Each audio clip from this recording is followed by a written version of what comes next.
It's 2015 and business process outsourcing company 60K International Contact Centers is growing 40% year on year.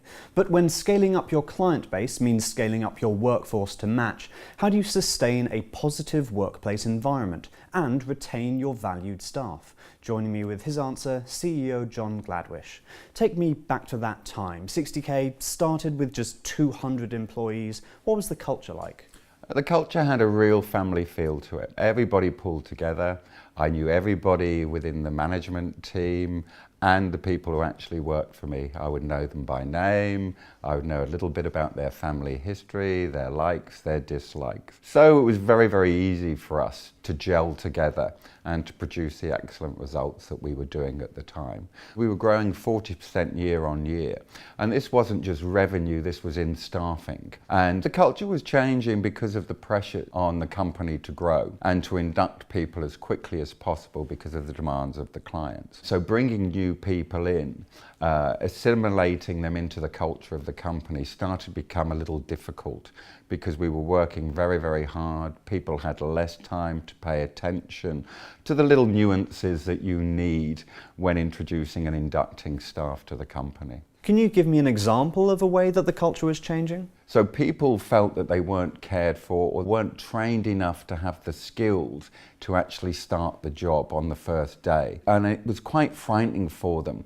If you feel that you haven't received the adequate training or you're not getting the adequate support when you first pick up that phone and answer to an angry customer, you suddenly feel out of your depth. We were actually letting them down. They didn't feel secure, they were nervous, and they didn't feel that they really were giving the tools and the skills to do the job. I read a book very, very many years ago called The Customer Comes Second.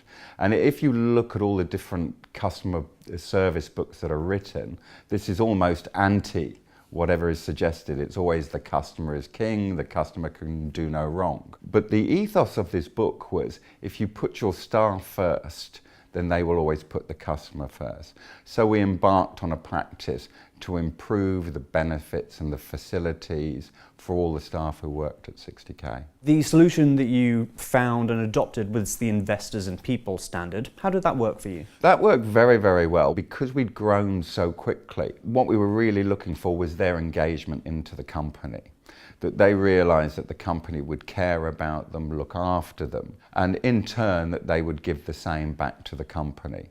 And this is what we had. The people there, they lived and breathed 60K, and this is what enabled us to have such success that we did. What we discovered was there were actually pinch points within the company, and basically it was down to communication. The communication being passed down by me and the communication coming up from the staff was almost being filtered by the middle management because a lot of these managers, the middle managers, were grown organically within the company. So they were promoted quite rapidly but didn't actually have the skills to help them to do the job. And this is what we found we had to build on, and with the help of investors and people were able to do. What was the hardest lesson you had to learn as CEO as part of this process? The hardest lesson for me was that as a company grows, and I was concentrating on developing the business, I was losing touch with what was going on the shop floor, as it were. And so it was getting back